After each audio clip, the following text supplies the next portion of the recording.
Okay, ma'am. Going live now.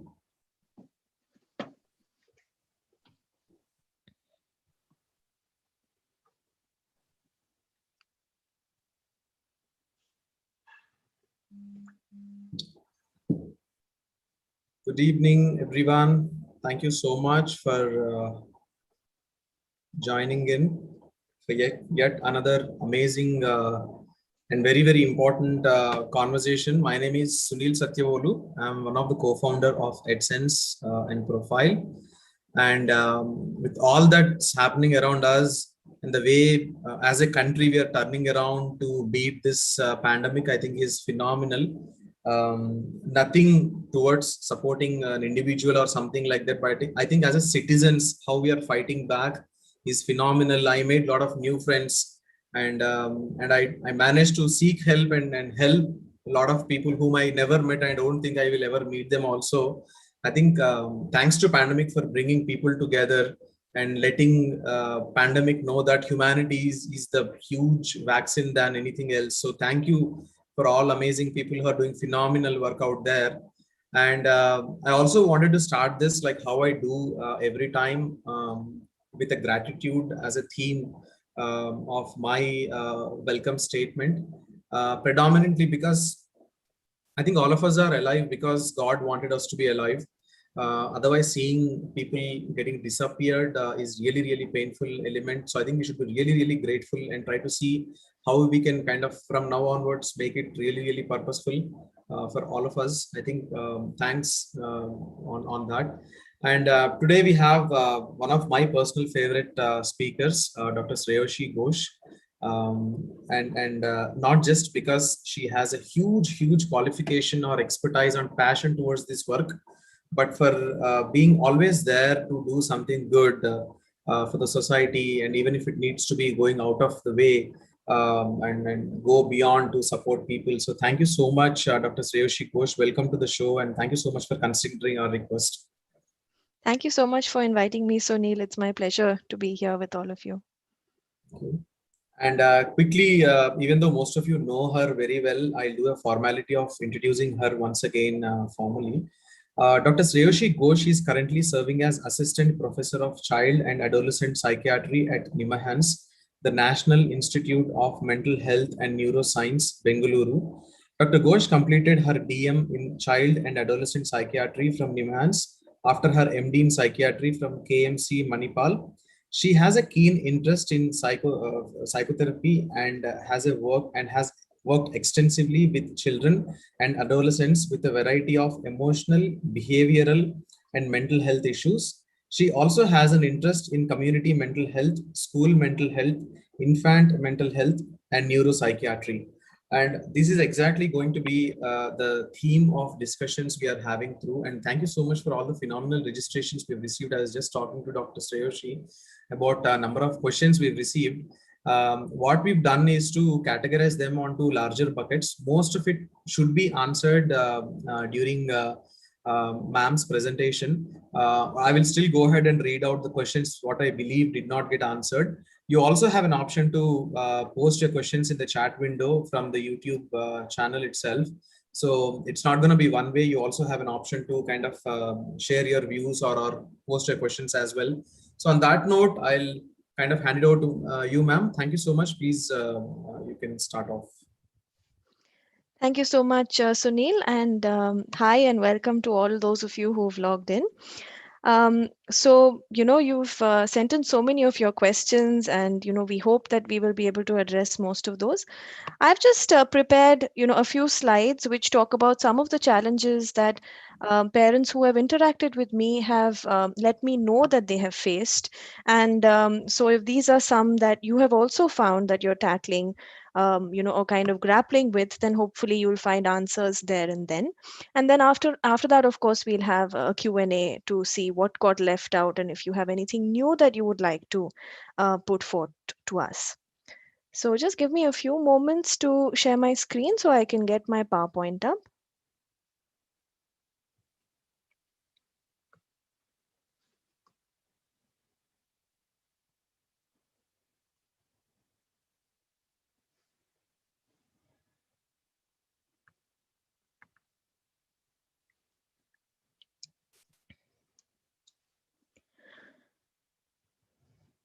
So the topic that we've kind of zeroed in upon for today is parenting challenges during the pandemic.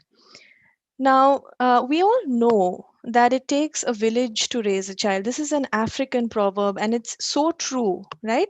So, especially earlier on, there would be big households, and a child would be taken care of by multiple caregivers. So, if one person is busy, then the child, can find a way to go to somebody else and get that sense of comfort and solace. And then there were teachers, and in our generation, of course, young children go to play schools. They have extracurricular activities, they have their tuition teachers. So what usually happens is that a child's development is then dependent on very many different people, so the responsibilities are shared and the burden is lessened. Now, what has happened as a result of the pandemic, and something that has been, that we feel as mental health professionals, that has contributed tremendously to the kind of psychological impact that not just children but that adults are also facing, is the kind of social isolation that has ensued as a result of the lockdown, as a result of all of us trying to keep physically distanced from other people.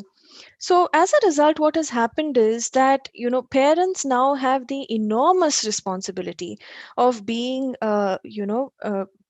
responsible almost in entirety for optimizing and facilitating their children's development, understanding their emotional and behavioral issues, and figuring out really what to do. So this is why I think, for all of you watching, for all those of you who are parents, it's important to understand that what we're going through is something entirely unprecedented, right? So it's important for all of us not to be too hard on ourselves first and foremost. There is a lot of these notions about being a perfect parent, right? So that's the first thing that I would like to emphasize on, that there's no such thing as a perfect parent. And we just at this point need to figure out how can we just about be a good enough parent, right? So, what I've done is I've kind of identified some of the challenges that many parents have come to us with, and just a few pointers and suggestions about how maybe you could go about addressing these challenges. So the first is, every child is in a unique stage of their development. So it's important for us to understand what is our child's developmental needs. So at what point are they positioned, and how do we take it forward from there? So, for preschoolers, it's especially important to understand a development, because between the age of about 0 to 6, that is when a child's brain is developing exponentially. There's so much happening in terms of, connections between nerve cells, that is, between, synapses. So, for young, usually what would happen is, you'd be making frequent, say, pediatrician visits, and then the pediatrician would be kind of helping you to track your young child's development and giving you suggestions accordingly. Right now, that may not be possible. So it's important for you to see where your child is at in terms of their developmental milestones. So CDC, Center for Disease Control and Prevention, is a very useful website that we refer a lot of our parents to, so that they can have an idea about what their child is expected to have attained in terms of different developmental milestones, right? And it's important to know where your child is at. So, supposing your child is now able to just about speak single words, right? And you know that your child is about a year and a half of age. So that's fine. That's what we expect. And then you need to try and move them one step further on from there. So from there, can you try to get them to learn two-word phrases, right? So if they're just pointing to something and saying water, can you then try to say, Baba, can you say give water? So you're trying to shape, slightly more advanced phrases from their limited single word utterances. So these are all ways in which, you can try to see where your child is at developmentally and how to move them forward. Especially for young children, it's important to consider all the different domains of development. So it's not enough just to focus on, okay, My child walked at the age of 13 or 14 months, and so that is something that he or she has achieved correctly. It's not just about the motor development. I was referring to language development earlier, and then of course there is cognitive development, right? So there are certain things that a 2-year-old or 3-year-old is expected to be able to do in terms of cognitive development. So a 3-year-old should be able to make a puzzle piece of about like 4 pieces or so. So these are things that if you know, then you can get them the appropriate toys, the appropriate materials, so that you can try to gently nudge their development forward a bit. It's important to remember about socio emotional development as well. So young children, they need to play in order for their development to be optimized. So one way that you could do that is to try and set up a play space, maybe even at home, right? And include things like your puppets, drawing materials, and maybe like a doll's house, and see how a child is able to express themselves through play, and let them lead the way, and you could just join in and be a part of it. And if you think that they're trying to express something like some upsetting emotion or something through that play, then you could try to give them words to be able to sort of pin down that emotion, so then you're developing their emotional vocabulary as well. Now, moving on to school age children and adolescents, they also have, unique developmental needs. So, school age children are in this phase that we call industry versus inferiority. Right. So this is actually a staging given by somebody called Eric Erikson, which some of you may have heard of. And essentially, what it means is that school age children, they like to engage in tasks that challenge them. So they like to be industrious. They like to explore new and different hobbies. They have a tendency to kind of see where they match up, with regards to these hobbies and extracurricular activities, how they match up with regards to their peers. Are they getting complimented? Are they getting a feeling that they're doing things well, right? So, and all of this leads to very critical developments in their self-esteem. So this is something that we should understand, and we should try and see if we can give them an opportunity to to do this, and to sort of navigate this life stage of theirs properly, so that it doesn't lead to the second part of that, which is the inferiority or the feeling of inferiority. So how do we give children a chance to pursue some of these extracurricular activities and hobbies even when they're at home? So can they learn a new skill perhaps? Can they continue their old skills? So I know a lot of music schools also that are continuing their classes online. A lot of people are offering online, say, yoga. So can kids sort of maintain that routine and keep doing all of these activities that challenge them? Can they maybe make a video of their achievements and then show it to their friends and family to get a feeling of well-being? So it's important to keep trying to see how to structure the routine of a school age child and help them to do that, and see to what extent their typical routine can now be sort of extrapolated to an online medium, or to a setting which is limited to home. Now, for adolescents, they are at the stage of what we call identity versus role confusion. So this is a time when they are really finding out who they are, right? So their sense of identity, and that is something that needs to be fostered. And in order for that to happen, some amount of experimentation may also happen. Um, so it's important for parents to be aware of that there may be some experimentation, there may be some impulsivity, because the emotional centers of their brain is developing very rapidly, and over and above how quickly their judgment centers are developing. So there's a mismatch there, which leads to them being often quite emotionally turbulent.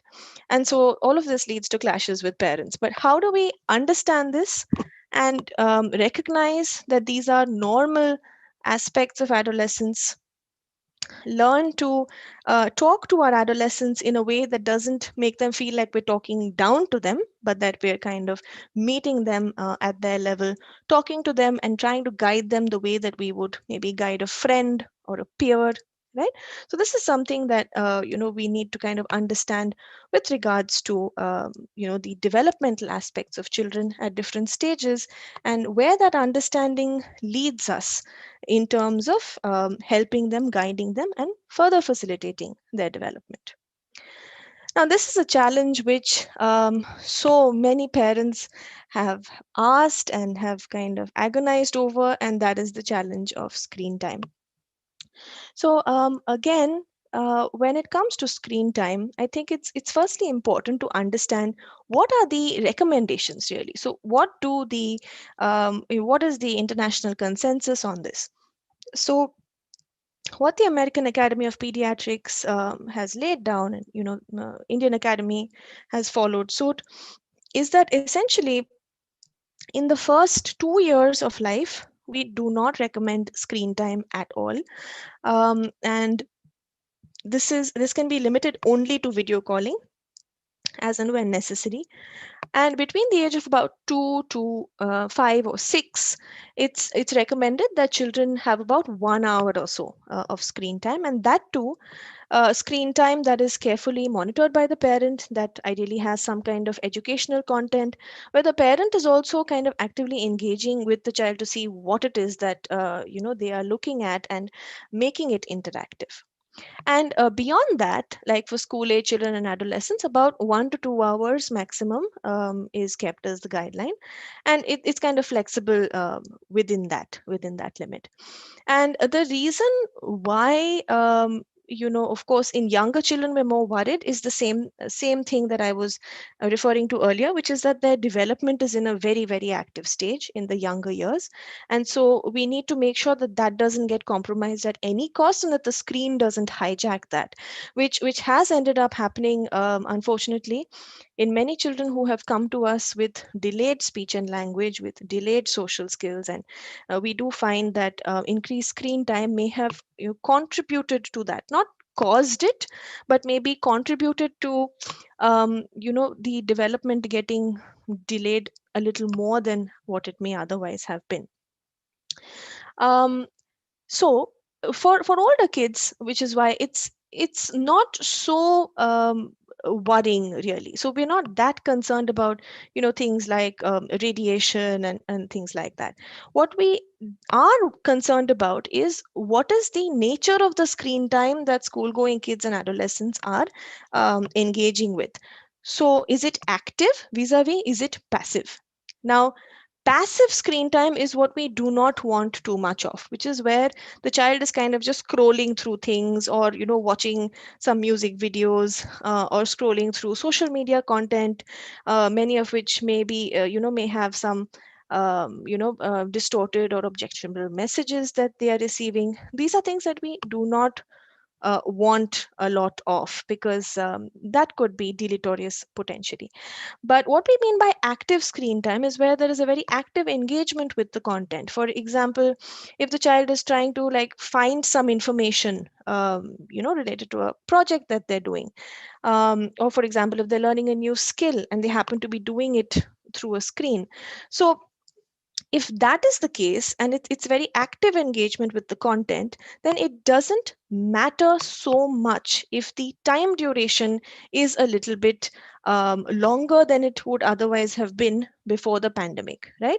So this is something that's important to remember. So even if they're spending 4 or 5 hours, but it's constructive, it's active, it's not likely to really be very harmful. So we don't need to be that worried. It should not come at the cost of their physical exercise. So at least 1 hour ideally is recommended, if not at least half an hour of kind of active physical exercise. And the dangers of screen time have very often been associated with children becoming sedentary. So that is something that we need to be watchful about, right? So is the screen time happening at the cost of this kid's physical exercise and at the cost of other aspects of their development? So if that is happening, then we need to be worried. Otherwise, it's not, as sort of that much of an urgent thing that we need to immediately sort of tackle and try to nip in the bud. Now, conversations around negotiating screen time. So, for younger kids, one need not get into a very detailed discussion about the whys and hows. So, for children who are about like 7, 8, 9, you could just say that, these are the rules and this is what you need to follow. Adolescents may not accept that because of what we all know and what I was also talking about previously. So, with them, it may need to be more of a collaborative sort of a decision making where you sit them down and you ask them for their views. What do they feel about screen time? What does it mean to them? What do they get out of it? Then you throw in your views and then you kind of try to hash it out and arrive at consensus together, right? Now, the third challenge is what to do when children seem, quite anxious or quite emotional. And this is something that we have noticed in some kids during the pandemic. For younger children, there has been, some fear about contracting the illness or a family member contracting the illness. For older kids, it often has to do with the uncertainty around exams getting postponed, when they're going to happen, whether they're at all going to happen. So, when it comes to addressing a child's anxiety or addressing their emotions, one author whom I've referred to and found his ideas very helpful is Dr. Dan Siegel, and I'd like to share some of those with all of you here. So, what he essentially talks about is these S's, that is, see, soothe, and safety, right? And there's an R there, which is repairing ruptures. Now, what this essentially means is that when a child is emotional or anxious, are we able to see them? Are we able to recognize that they are anxious? Right? And are we able to sort of then help them label that anxiety, help them identify what it is that they're experiencing physically, within their body that means that they are anxious. So being able to identify what is the emotion, how does the anxiety feel for each individual, that is the most important first step. The second thing is, children are not born with the ability to soothe themselves, right? So it comes from a caregiver, and how effectively the caregiver is able to mirror the child's emotions and then kind of soothe them. So how do we help a child to do that? How do we comfort them? How do we maybe teach them certain strategies, like using self talk, like calm down, it's going to be okay, or teaching them a few breathing exercises. Just slowing down the breathing itself helps, just to do it with them, like as a joint exercise, just to slow it down. Or kind of reminding them, taking them back to a time when they felt happy and they felt comforted, and telling them, okay, can we just try to bring that back to the present moment. And when we're able to do this effectively and repetitively, then the child sees the caregiver as somebody who is a source of safety and who is a source of security, right? And this later becomes internalized, and then a child is able to sort of soothe themselves. So it's important to give them this feeling of safety. And it's not easy, especially at times like this, when we ourselves, as parents, teachers, we may be feeling overwhelmed, we may be feeling stressed, we may be feeling very anxious. So at times like that, it's possible that we kind of lose our cool and we shout at them, and we may end up like sort of terrorizing them. And that, of course, is not in keeping with these few S's, that is, see, soothe, and safety. So if that happens and we feel that there is a rupture in this attachment, or this in this relationship with ourselves and the child, then that is when we need to think about, okay, so that happened, but how can I repair it now? Can I go and tell my child that, okay, look, I lost it then, I was just feeling stressed out, so I wasn't thinking clearly, and see how we can really repair that rupture. And what then happens is that a secure attachment is what we are trying to provide our child, which is now known, and decades of research have told us that this is a very critical foundational element when it comes to self regulation and resilience. And this is something that we kind of need to keep trying to sort of provide for our children. Now, the wheel of awareness is again a concept that is linked to these earlier ideas. So it's basically where we imagine a wheel, and when a child is sort of focused very much on a particular difficult emotion, like for example, anxiety, right? So if he or she is thinking, I will definitely fail the exam, and is thinking only about the exam, is experiencing a lot of physiological anxiety, palpitations. So then they are, at some point on the rim of this wheel. So they're hyper focusing on that. They're not able to see the bigger picture. They're not able to see their lives and themselves in totality. So there, if we are again able to identify that this is what is going on and soothe them, then we're able to bring them back to the center of that wheel, which is the hub of the wheel. And then we ask them to consider all of the other things, like, so he's anxious about this exam, but can he think about a previous experience of success, right? What other qualities does he have which may help him tide over this exam? Is the exam the only part of his life? So you're helping him to kind of, look at the entire thing in totality, to kind of reflect on the entire situation, see the bigger picture, and thereby not just hyper focus on that anxious emotion. So this is also a nice way to kind of conceptualize how we're going to return our kids to that equilibrium that they sometimes may lose. And of course, if you sense that the child's current anxiety is related to past difficult or traumatic experiences, for example, a child is like really upset to, or really anxious to kind of get back to school, and you sense it may have something to do with earlier difficult experiences of having been yelled at by the teacher or having been bullied by friends.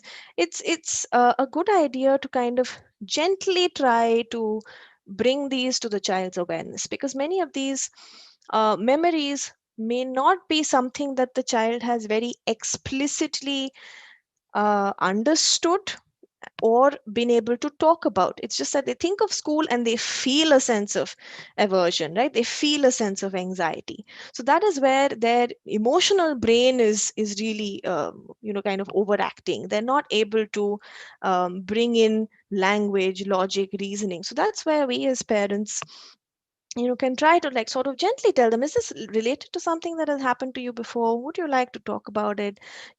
Sometimes it helps if you kind of bring these into their awareness. So these are just some ideas for you to kind of consider when you're dealing with an anxious child.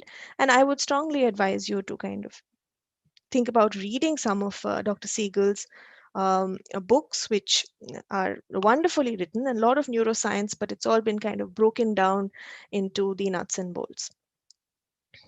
Now, if we have a disruptive child, on the other hand, that's often a little bit harder. So there has been over the years a paradigm shift in how discipline is really viewed, right? So discipline earlier was thought of as equal to punishment, and but it's actually not that. Discipline essentially means to teach.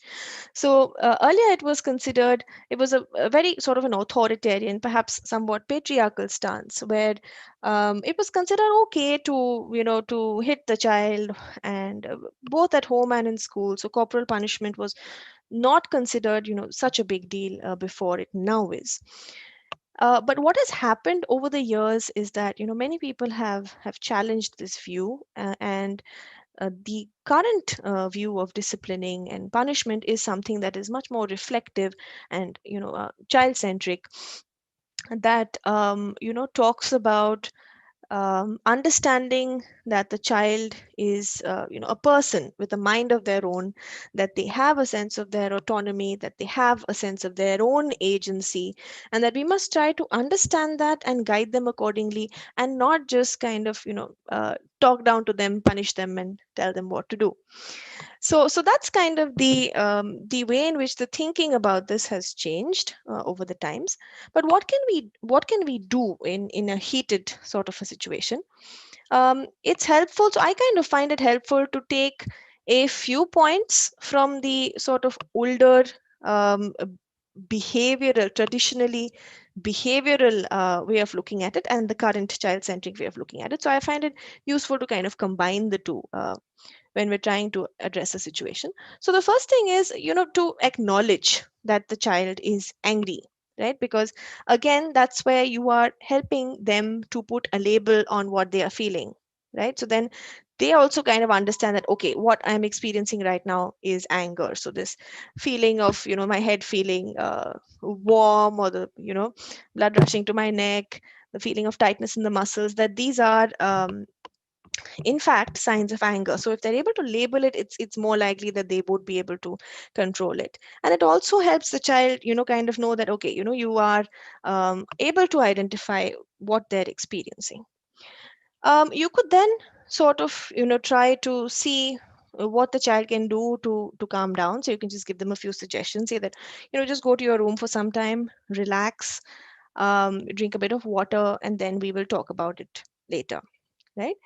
Now, the reflective aspect of it, which I was referring to earlier, even when it comes to anxiety, that is very important, because once again, we are trying to help the child not just hyper focus on the emotion of anger and acting out on it, but reflect on what led to the anger, where is it coming from, what did he or she think that made him feel this way, what did he or she think about the other person that made him feel that way. So when we are able to help a child get their thinking brain, the thinking part of their brain into action, whether it's anger, whether it's anxiety, then that is when the emotional brain is not going to have full control. So this needs to be something that we attempt, right? And the only way we can try to generate this thought process, generate reflection, is if we ask more questions. The second we tell them that, okay, you get angry all the time and this is not a good thing, and I think that you are the older one, so then why did you let your sibling get to you? You have to be more mature. The second we start giving all of these suggestions and advice is when the child's thought process effectively closes down. They're not doing any thinking, they're not doing any reflecting, and it is likely that in a similar triggering situation later, again, their emotional brain is going to have control. So it's important to see if we can get that reflective process, kicking at a time when the child has calmed down a bit. Now, it does happen, right, that despite your best efforts, you may have certain behaviors that the child keeps on repeating, which are in fact quite unacceptable, like for example aggression, right? Very repeated and frequent say things, behaviors like stealing.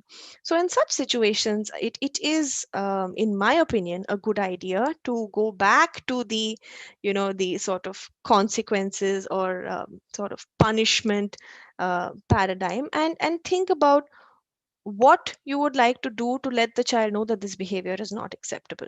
And this is something that you should discuss with the child, right? So you're not going to be very reactive about it. It's not like they're going to do something and you're going to shout at them and say that, okay, now it's time for a timeout, you go to your room, I'm locking you inside. No, it's something that you would think about, you discuss with your partner, and you would arrive at a certain set of consequences. You'd agree on it from before, and you'd let the child know that, okay, if I hear you swearing, and we've talked about this, and we've spoken about it, but it keeps happening, so the next time that I hear you swearing, I think that there should be a consequence, and let's discuss what that's going to be. So is it going to be that you're going to lose your playtime for 10 minutes, or that you're going to lose your video game time, or what's it going to be, right? And so then that way you can arrive at a contingency plan, that is acceptable for your child as well.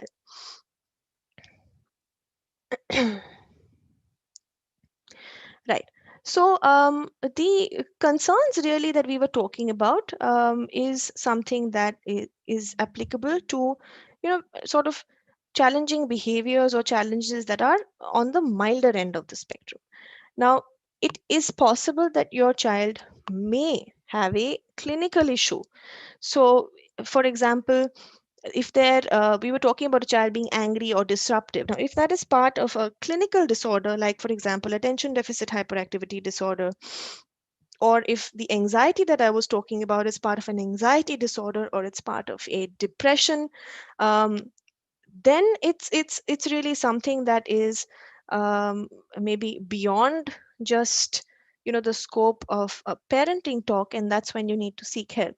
So I've just identified four red flags here. So if the child is not eating or sleeping properly, and you find that this is a fairly recent onset thing, then it is possible that the anxiety or the troubles that they're experiencing has kind of reached a moderate to severe level.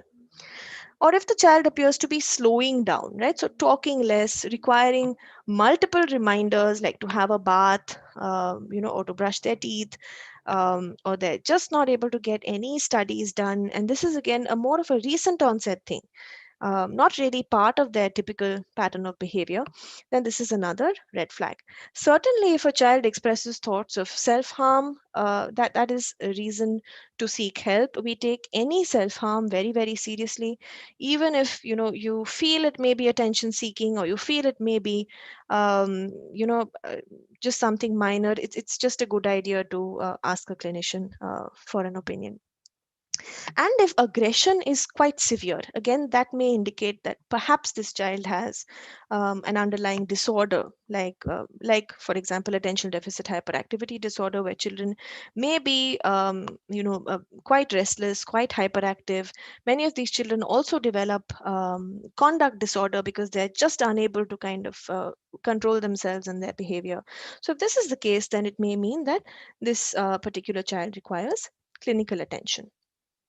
This is my last slide, but it's perhaps the most important one, because without a parent being able to take care of their own mental health, it simply isn't possible to do any of what I was speaking about before. Right? So it's important to monitor your own anxiety barometer, and as the saying goes, to wear your own oxygen mask first before you try to help your children. Right? There is some research that has emerged now, which talks about the fact that parenting stress and harsh parenting have been found to be correlated with high anxiety in children during the pandemic. Right? So children are kind of taking their cues from us, and so that's all the more reason why we need to be very alert about what is going on in our own minds and our emotional states. And research does tell us that reflective parents nurture reflective children. And we were talking about the process of getting children to reflect, getting them to sort of generate, ideas and perspectives. But that practice is something that has to start in us first, right? So very often, even when we talk to parents in the clinic, we ask them about what were their own experiences of having been brought up, right? So how did they experience being parented before they themselves um, became parents? And we very often find that those patterns, they link up, right? So if a parent has found that during their childhood they weren't encouraged to talk about their emotions too much, they were kind of closed, the parent was a little bit emotionally distant, then that's again similar to what they tend to do with their kids, right? So but if a parent is able to understand that this is my pattern, and this is why I tend to behave like this, right? Why I don't share, why I don't talk about emotions, if they become aware of it, then they can certainly, if they reflect on it, then they can see how they can then try to change that, in their behavior with their children, and it has a huge impact on how children will then sort of shape up, and how children will have attachments and future relationships. And this is something that I said in the beginning, and it's especially important in the context of the pandemic, is that there is no such thing as a perfect parent, right? We are all doing the best that we can. It's a very, very difficult situation. So it's important to just see, how can we just tide through? How can we tide our children through? How can we just get through this the best way that we can? And asking for help is something that if we're not used to doing, then I think we need to kind of learn to do that now and engage in our own self-care, right, as parents, as caregivers, and not as something that we think, okay, is this is something that I have to do, so I have to do like 15 minutes of exercise for my own self-care, but in some, as something that we feel that we deserve, and it's something, self-care activities that really give us joy. Because when we feel boosted ourselves in terms of our emotional well-being, that is also when it can really translate into the emotional well-being um, of our children. And so that's something that I think parents need to be really aware of. And so that's something that I hope that all of you will keep in mind and remember. Thank you. So I'll stop screen share. Thank you, doctor. Thank you so much for kind of consumable wisdom. It's always easy to share a lot of knowledge, but if it's not consumable, it's difficult. So what I like about your presentations all these days is that the consumable anybody can understand basically. Really like the CDC website resource that you spoke about. I think people should definitely leverage that. And I think do read something about Dr. Don Siegel related stuff as well. I think very, very important for people to kind of learn kind of stuff. Yes, these webinars are there, but if something can be handy.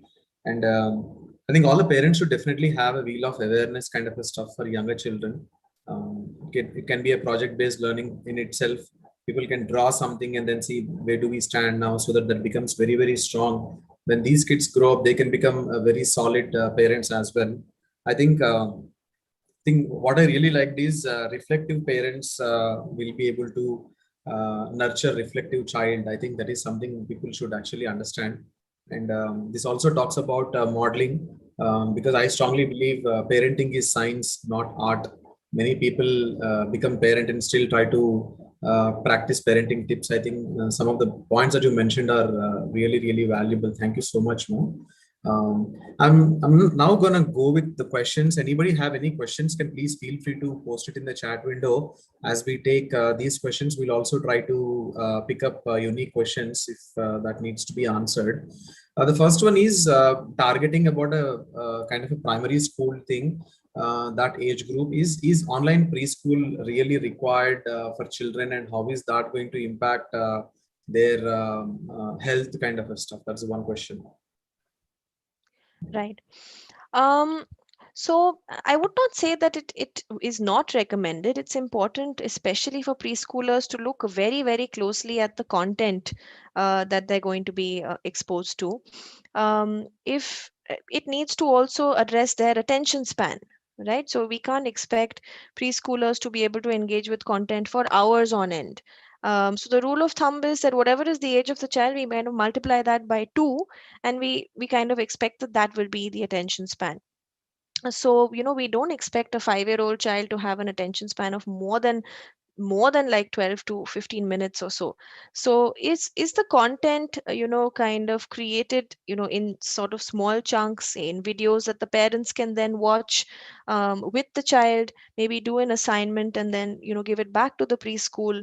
It should be something like that. It cannot be that the child is expected to sit in front of the computer for 4 to 5 hours and actually engage with the content while the parent may be busy in something else. So it's in how the content is delivered. It's not really about whether it is advisable or not. I would say it can be, but it needs to be very closely looked into.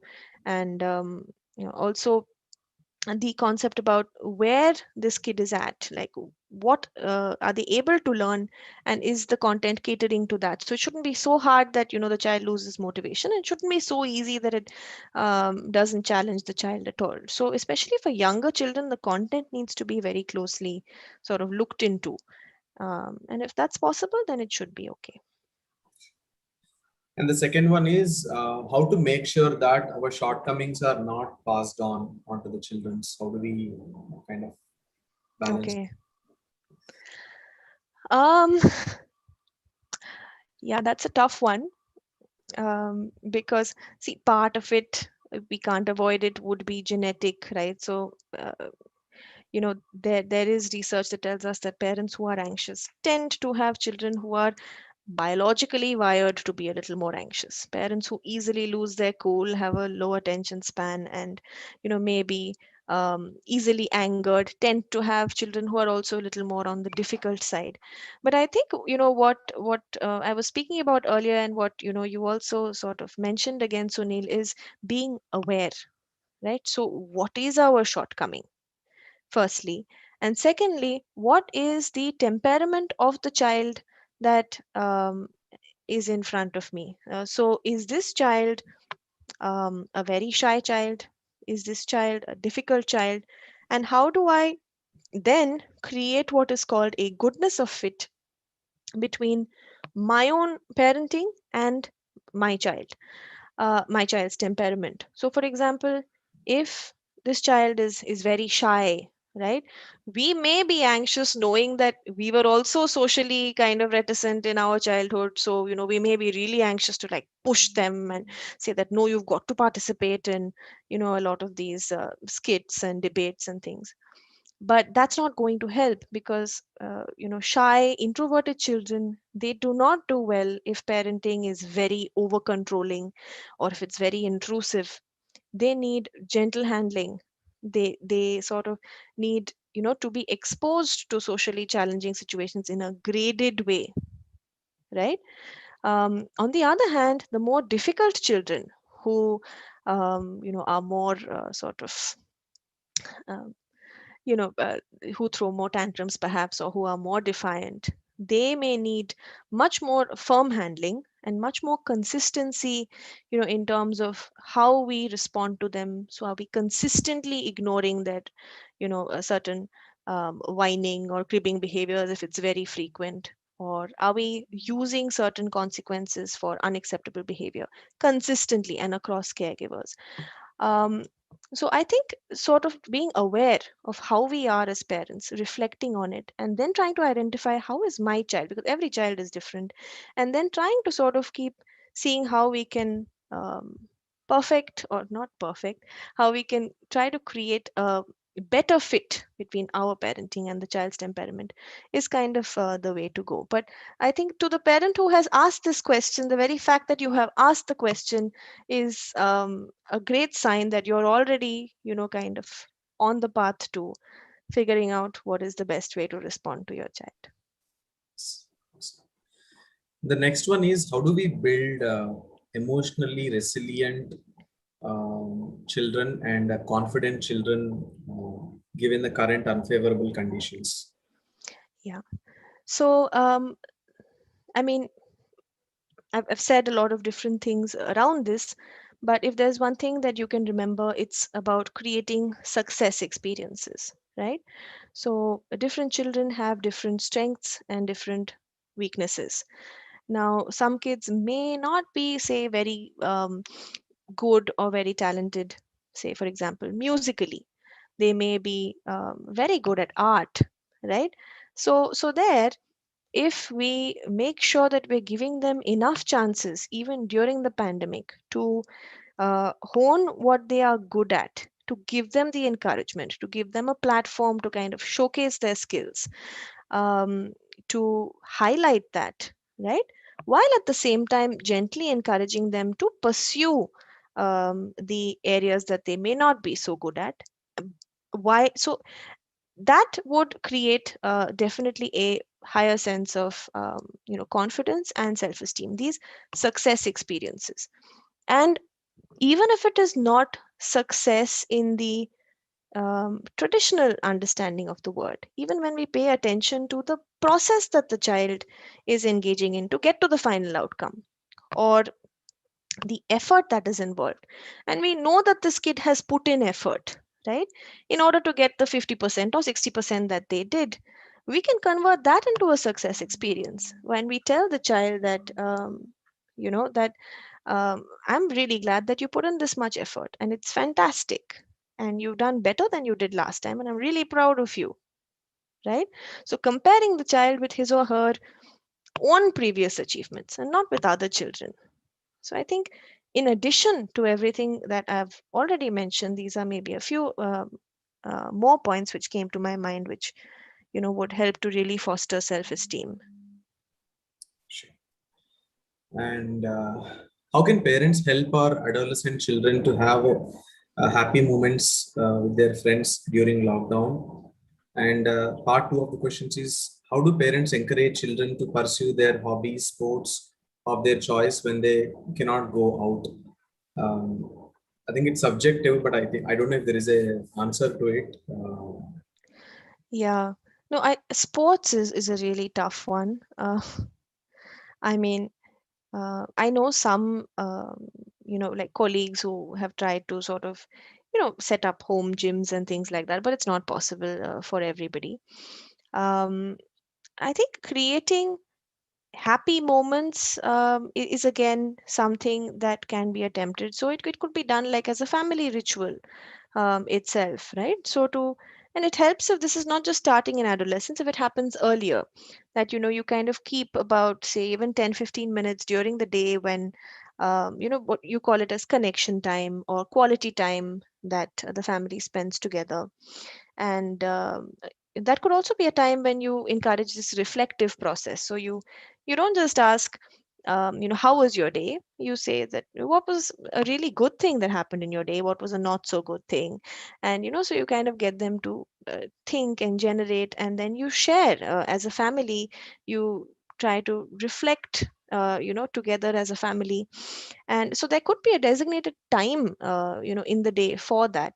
And I think that would actually be harder to do rather than the question that was asked, which is how do you create happy moments? Because I mean, a lot of families are able to, even through the pandemic, connect through doing things together, whether it's doing an exercise routine together like aerobics, or cooking something, or gardening together. So when it comes to very actionable things, I think parents themselves would be able to suggest a lot more activities than I could, and people have really been doing that. But I think to make that reflection time or connection time a part of the day is something important that could be done. I don't really have an answer about how sporting activities can be continued. I know some families have tried, but not when stringent lockdown measures have been imposed, and that time it's kind of impossible. And the next one is how to handle children who are emotionally low or children who are frustrated so quickly. Yeah.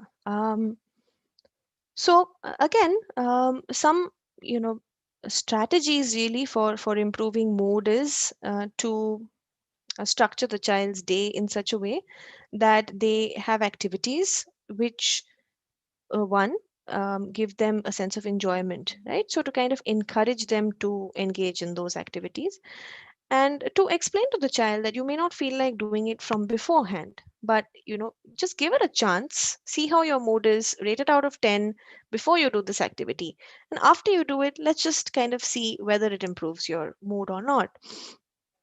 And to kind of you know guide them, or like gently prod them to do activities which they get a sense of enjoyment out of. And secondly, to try and include activities which gives them again a sense of mastery or a sense of achievement, a sense that they have been able to accomplish something, because both of these are big mood boosters. And they're part of actually a program that we call behavioral activation, which is a component of different cognitive behavioral therapy programs for children who are depressed, who are feeling quite low or down. So, trying to include activities in the day that they enjoy, and secondly, that give them a sense of mastery, a sense of accomplishment.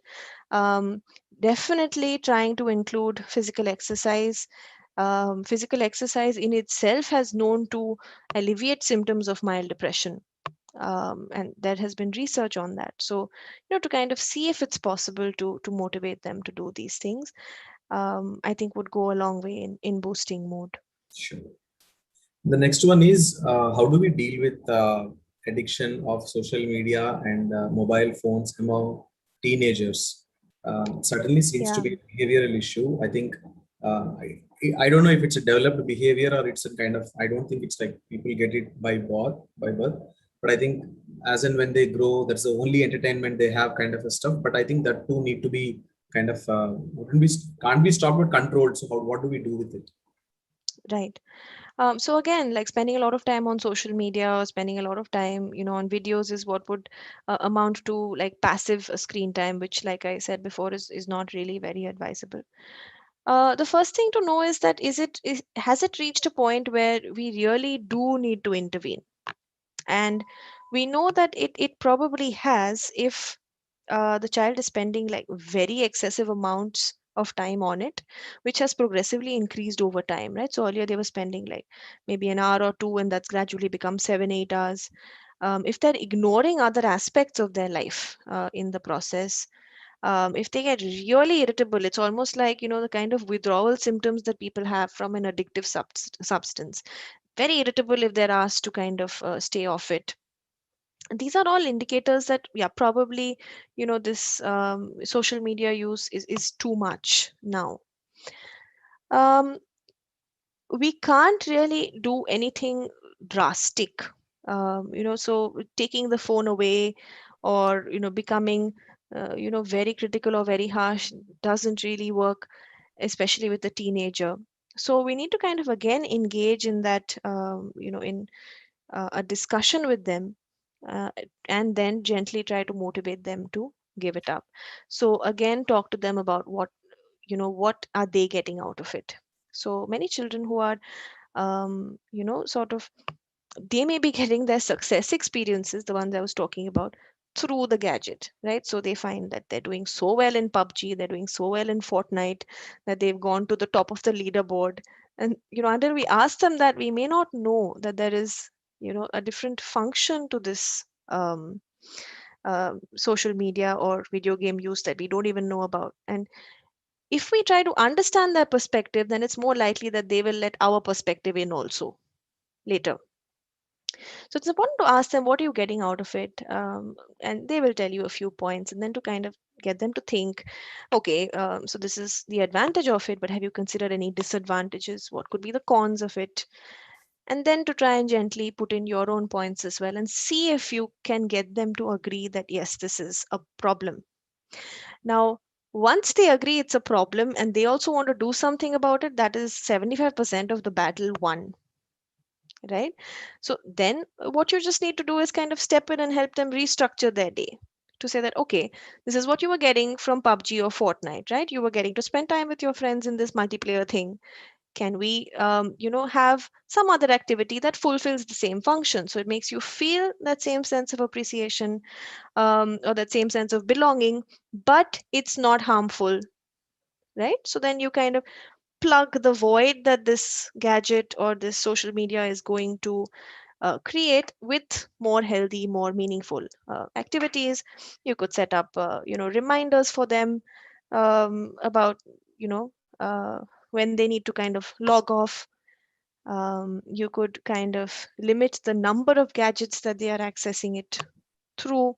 So there are many things that actually could be done once they are motivated to um, reduce the time spent on it.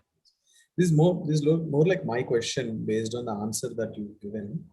Um, I think it has to do more with the modeling element itself, because we have a lot of parents who are working from home, Yes. who are kind of having to be on the laptop all the time, and then kind of probably on the phone to be productive even while having their food. Kudos to all those parents. But I think it's it's a catch-22 situation where you are expected to be doing your work, and but the kids are taking this as a modeling, and they have also wanted to be on these things, right? So given these limitations, wherein kids don't have a lot of social interaction as well, so how much is it really a genuine worry for parents to be really worried about on my kids are not having socialization, and they're always on the screen kind of stuff. So how much is like too much? Meaning, is there anything that they could do to make sure that within the house itself they can eliminate the socialization kind of worry kind of a stuff, or what else can be done? Do we really need to worry about it? Saying that in a day, at least 1 hour of social interaction has to be there for children. Otherwise, it is going to be dangerous. Then what is the dangerous? What exactly does it mean? What is the worst actually? Can you talk something about it?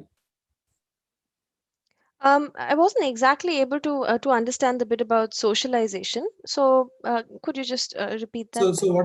what I meant is, since kids can't go out, their Mm. socialization element is completely restricted.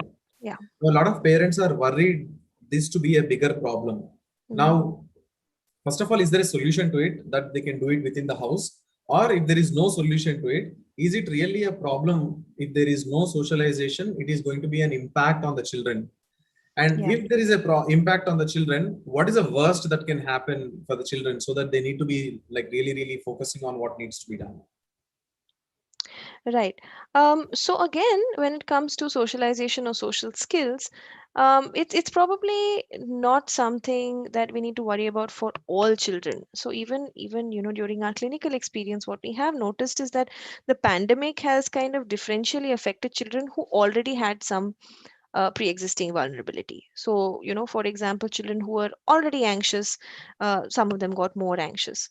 Children who already had like kind of mild attention deficit hyperactivity disorder were already a little bit on the disruptive side, because they don't have those typical channels for engaging in physical exercise and sort of those typical outlets. They became a little more disruptive. So similarly, children who already were a little um, socially awkward or a little bit socially reticent, for them the lack of social exposure may be more detrimental, right?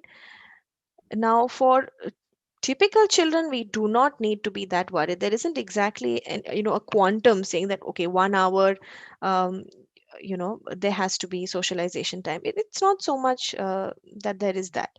But if you had a child, say, who was, delayed to speak, whom you have identified that, that their, say, conversations or the turn taking in conversations, social skills like that were already a little bit rusty to begin with. In those kids, we're going to be more worried because of the complete social deprivation that is now happening. And certainly, the ways to sort of nurture social skills or the way to develop them would not be to let them be on Instagram, and say, and if they say, this is my need for socialization, I need to do it. Instagram and Facebook and, posting things and posting stories and reacting to it, that's not really going to help. Now, what would help is, say, if, if a virtual meeting is organized with another child, right? And if it's mediated by a parent, or if there is a debate that the school organizes, right? Or some kind of a drama or something that they all put on together, so, or like a recitation competition, like they all get together and they recite poems. Now that would increase the confidence of a child, right? If they're able to get online and they're able to recite a poem or something in front of quite a few people, and you gradually increase the number of the audience, and you help them to regulate their anxiety to an extent where they're able to do it. So those are the things that would help, and those are the kind of skills and the kind of activities that parents need to kind of see if they can incorporate, rather than unmonitored and unrestricted use of social media channels, which are not likely to be helpful and are not likely to fulfill those kinds of skill deficits also. Sure. And the next one is,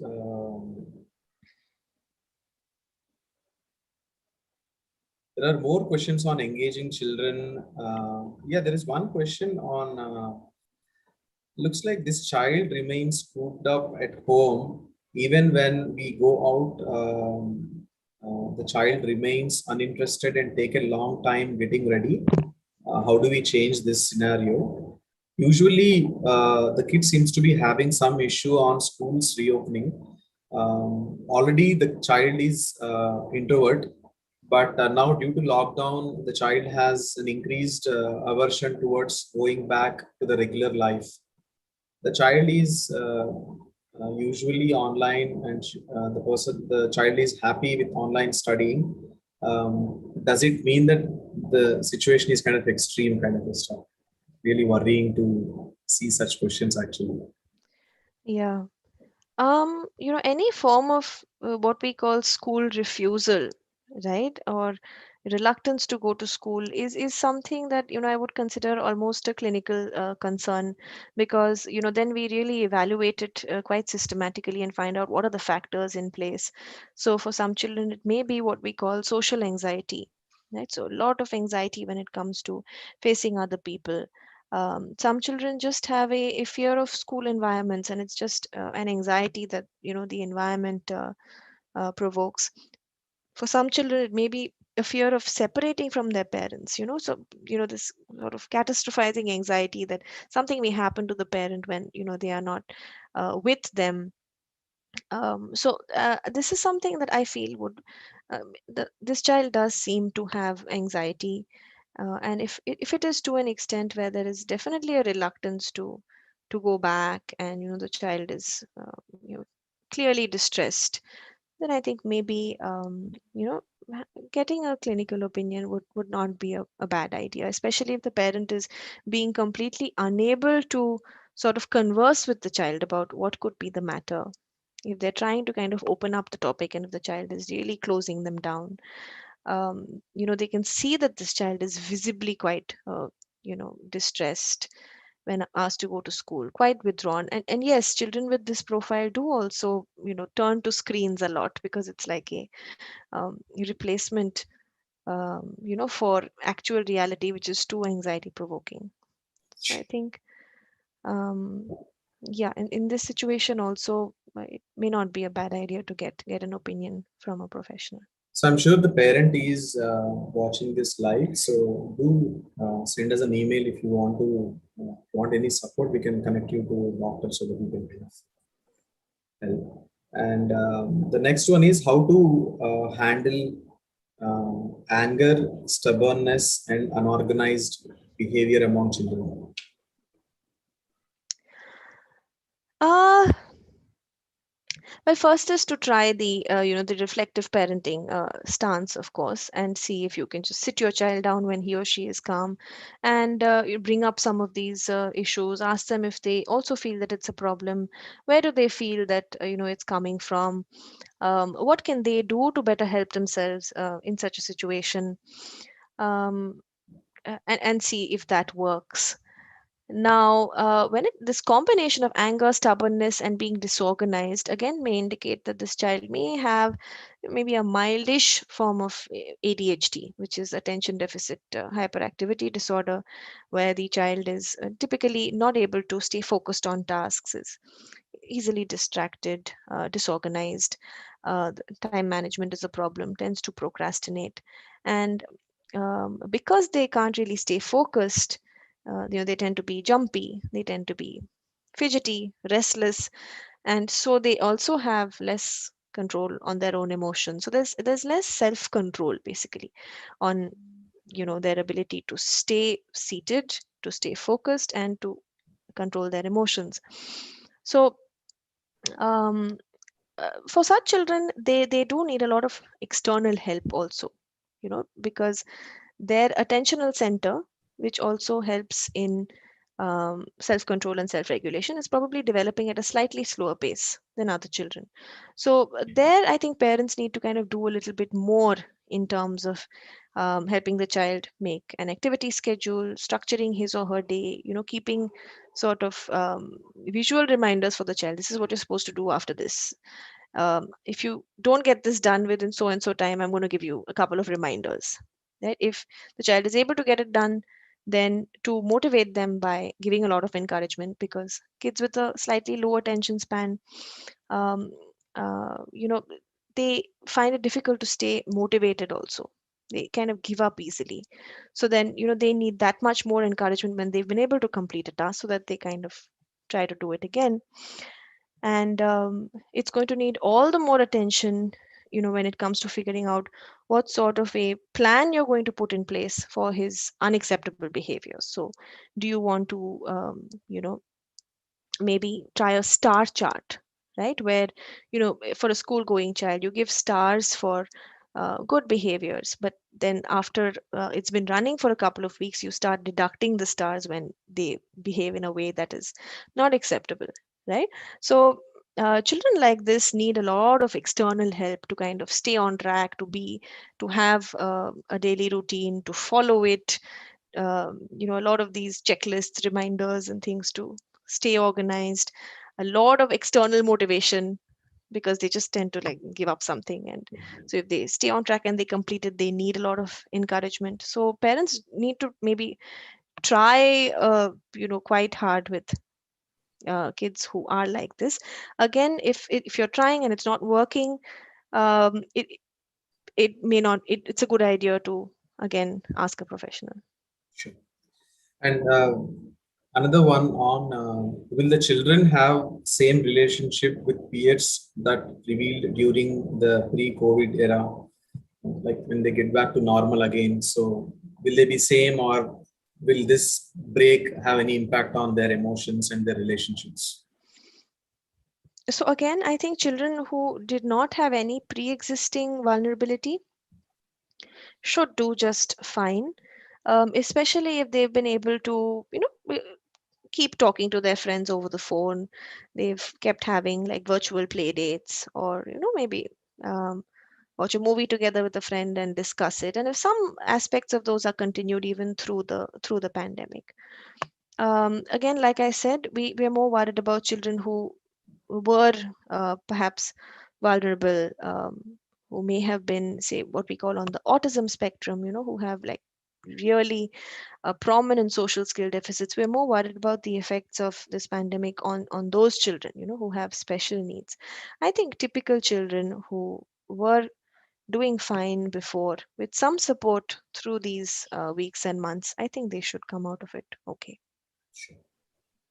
And looks like a parent has really a bigger concern that since the pandemic, negative thinking increased very much, and completely forgot to laugh and be happy, and only anger and sad emotions demonstrated all the time. Okay.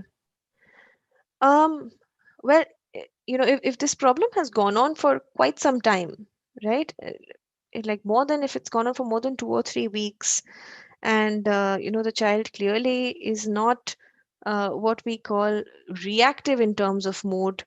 So say somebody cracks a joke or someone tries to cheer them up and their mood doesn't pick up. They seem to be quite low, quite irritable, large portion of the time, especially if you find their sleep and appetite is getting affected. They no longer enjoy some of the things that they used to enjoy. These could all be indicators of clinical depression. So this should not be ignored. Sure. If it's happening in spells, like a spell of low mood uh, every now and then that's more, within the umbrella of what can be handled by positive parenting practices, or by preventive aspects of parenting. But if this has been continuing for some time, then I would say it would require clinical attention. Sure. The next one is what is the role of parents during this pandemic to support the children? I think, firstly, to make sure that we ourselves feel supported as parents, to kind of check in on ourselves, and sort of ask ourselves, where are we in terms of our anxiety, in terms of our mood state, in terms of our stress levels. Make sure that that's kind of taken care of.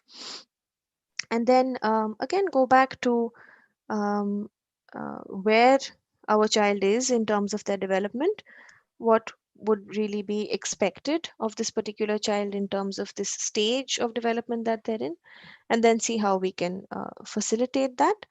And to see how best their routine can be structured in a way that was similar to what they were doing to the pandemic in as much as possible. um, because prior to the pandemic, before the lockdown, they would be engaging in activities that cater to different aspects of their development. So how much of that can be shift to their home, to shift to the home, and to sort of be able to identify some of these early warning signs, um, of a more serious clinical concern, and see how we can bring that to attention before it has really had the chance to become even worse. I think that's what parents can do. Sure. And one mother is asking, uh, how do we help? I think probably I know the answer, but I'll let you answer. Is how do we uh, make sure children take care of their own duties and come out of laziness and then play the roles that we are expecting and all that stuff? And I think it is basically to involve them in the daily chores, which will help them be engaged. They also learn to support mother or father, and most importantly, they are getting engaged with something or the other. So I think this is the best way, but I think I'll let you answer. Yeah. So if motivation is a problem, then something that always works with kids is rewards. And how do we make something fun, right? Especially it's a little late in the day, perhaps, if you start to involve a 13 or a 14-year-old in household chores, at the time when they've already started to become rebellious and they have their own life. And you know that may be, but a little late. But supposing you've started it early, right from the time that a child is 6 or 7, at that age, if you're introducing the idea of chores, and everybody in the family has their own set of chores, um, and you are motivating them after they complete it by giving them some kind of a reward. It could be like the stars that we were talking about, like in the star chart. So they get stars, or they get smileys, and or they get a lot of social encouragement. There are people saying, "Oh, well done, fantastic, you finished your chores," right? So those may be important to get them started off when it comes to a plan for desirable behaviors like chores. And later on, you can kind of fade out these rewards slowly, slowly, because then it becomes a part of the child's DNA that everybody has their roles, everybody has their responsibilities. But when you're starting out, I think it's just useful to incorporate rewards and a lot of encouragement, to kind of motivate the child to engage in some of these activities, which may otherwise seem a little bit drab to begin with. And next one is, how can we keep the children busy in nuclear family? My daughter always needs me around. She cannot do anything all alone. I do have my responsibility to play. How can I make my child do their things independently? Mm. So I think the first thing is to kind of really brainstorm about why this child cannot do anything on their own. So is it that the child is perhaps too young, right? So a very young child, we can expect that this kid may have some amount of what we call separation anxiety, where they need to be around the parent. They feel worried or anxious if they're not around the parent. So is it something like that, especially in the context of the pandemic, where children may be seeing on the TV that the other kids are losing their parents? There's a sense of loss. There's so much bereavement going on. So is this impacting the child and making them, perhaps more clingy? So is there an anxiety issue, perhaps there? And after kind of understanding why the child may be behaving like this, to sort of gently increase the time that they're spending away from you. So, for example, if the child can keep themselves occupied for about 5 minutes now, to see if, gradually you can make it 10 minutes. If they're very worried about you being in a different room, you could keep the door open and say, okay, I'm just going to be, you can see me, but I'm just putting a little bit of distance, and we're just going to try it out a little bit longer than before, right? So you're kind of gradually sort of weaning yourself off, so to speak. And again, of course, that needs a lot of encouragement if they're able, because this is again something that they are learning to do. They're learning to keep themselves occupied away from you for longer durations of time. So if they're able to do it again, to make it worth their while with some form of a reward or a reinforcer, or at least that praise or encouragement. Lot of questions around bringing a habit in the child or removing a habit from the child related questions. So removing are basically screen addiction, mobile games and all that stuff, and bringing a habit are like staying focused on the classes to reading and all that stuff. So what is the crux of this behavioral change? Is it in parents control? Are there tips and tricks to handle that? So the crux of behavioral change is again to the principle is called operant conditioning, right? Wherein you basically again reinforce a behavior that you want to see repeated, and you do the opposite for a behavior that you want to see become extinct over time. So if you want your children to be listening to you more often, then any time that you happen to say something to them and they follow it through, you've got to remember um, to pick up on it and to acknowledge it and then to praise them, because the praise is the reinforcer. The behavior is the act of listening to you. So if you pick up on it and you say, "Oh, I told you once, and you listened, fantastic," they're more likely to kind of register it and then do it again. Um, as opposed to when you're trying to remove certain behaviors like say whining and cribbing or keeping on asking the same thing over and over again, you could ignore that behavior if you kind of try to talk them through it. You've spent some time with them to find out what their need is, and it's still not working. They just keep on going back to that same set of annoying behaviors. You could just see whether ignoring it may itself make it go down over time, right? Now, for more complex habits, you'd have to talk to them about it, especially when it comes to teenagers, like when it comes to screens and things. You'd actually have to talk to them about the pros and cons, about usage or about that particular habit, and whether they also feel that it's worthwhile trying to give it up or not. So it's something that we call motivational interviewing, when somebody is very hooked on to something, and um, when you're trying to motivate them to give it up, then engaging them in this kind of very collaborative discussion about what would be the pros and cons, or the pros and cons of keeping the habit as opposed to giving it up, and then seeing if you can sort of incorporate your own ideas into that and then generate some final conclusions from it, which you hope will be in the direction of kicking the habit. That's for older kids who can engage in that process. For younger children, it is more about rewarding what you want to keep and ignoring what you don't. And again, a star chart is an excellent way to do that. Right? So you have certain target behaviors. So for kids aged about 6 to 10, when they're able to do that, you give them a certain number of pre-decided stars for it.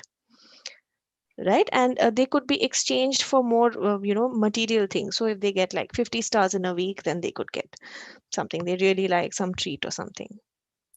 And you could use that same program to deduct stars also for the unwanted behaviors. So strictly these behavioral principles work better for younger children. For older kids, you kind of have to talk it out. There isn't a way past that. And how can we avoid shouting on kids? If a very intelligent and sharp kid suddenly behaves like an average kid, what could be the reason and how to encourage kid to gain back the previous potential? Decline in scholastic performance again is something a bit worrying. If it's been quite a marked decline, it could be as a result of clinically significant depression, anxiety, um, could be as a result of, say, attentional problems, and that have now come to notice because maybe earlier the child's curriculum was not very taxing and they were able to make do. But now, with their limited attention span, they're just not able to cope up with the load anymore. So, if the drop in performance has been quite marked, again, that's a clinically significant issue. But if it's only like come down, say by 5-10%, then that could be like just kind of within the normal range. But if you have someone, say, who in class 8 was getting 95% and in class 9 is suddenly getting 60-65, that's not really expected. So then we need to like fully delve in and evaluate what could be the reason behind it, because there could be very many different reasons behind it, Sure. which may be clinical concerns. Sure. And I think part of the question is like, how can parents avoid shouting on kids? I think Mm, very strong uh, habit. I think most of the parents will have. yeah. Again, the fact that you're asking is a very positive sign. To me, to the parent who is asking, it means that you're already trying to take a step back and kind of reevaluate and rethink, which is amazing. So please, don't castigate yourself to think that, oh, I shouted X number of times, it means I've done irreversible damage. It's not like that. Children's brains are quite plastic, they're quite moldable well into adolescence and even in adulthood. So nothing that you've done is really irreversible in that sense. Um, I think, just kind of taking a step back, at that moment and realizing that when we shout, it's almost like us having a temper tantrum, right? Uh, so to give ourselves a timeout, similar to what we would do with an angry toddler. What was discussed earlier, the concept of timeout, like just sort of put them in a corner of the room to let them calm down. So I think that's what we need to do for ourselves if we're getting really upset, to just take a timeout and, then to just relax and kind of calm down and then think about, what was really going on there, what triggered me. And each of us have our own trigger points, right? And it may be related in part to our own say um, threshold. So some people have a very low threshold for responding with anger, some people have a higher threshold, but it may also be related to our own past experiences. For example, if we ourselves have been criticized quite harshly, say, by our parents, and suddenly one fine day we feel that our child is doing something similar, being critical. Or, for example, if we have been ignored throughout our childhoods and we are saying something to our children and then they ignore us.